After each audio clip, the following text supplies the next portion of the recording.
Tandaan mo, ang pera hindi lang dapat ginagastos. Dapat pinapahalagahan yan at pinapalaki pa kung kaya. Kung 50 ka na pataas, hindi pa huli para ayusin mo yung finances mo. Hello, Ayo Ferds at your service. Welcome to Live Good Tips with Coach Ferds. Sa video natin ngayon, pag-uusapan natin yung 3 principle na pinaniniwalaan ko about smart money moves na makakatulong sa'yo.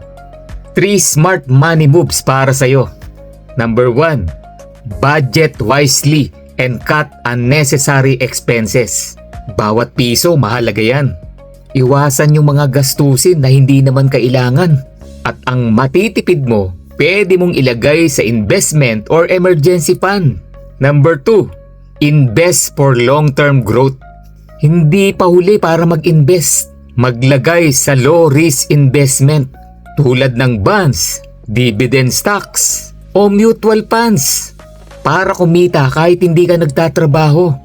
And number 3, create multiple income streams. Huwag kang umasa sa isang source of income lang. Pwede kang mag-start ng small business, rental property, o kaya naman mga online gig para kumita ka, para may dagdag kita kahit retired ka na. Tandaan mo to, kapatid. Mas maaga mong ayusin ang finances mo, mas panatag ang kinabukasan mo. Gusto mo pang matuto?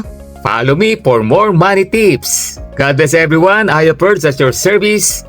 Kung may nakuha kang value sa video na to, please like, subscribe, and share mo yung video na to para maraming maabot, matulungan, at marami tayong mabless na mga tao. Muli, God bless everyone. Bye-bye!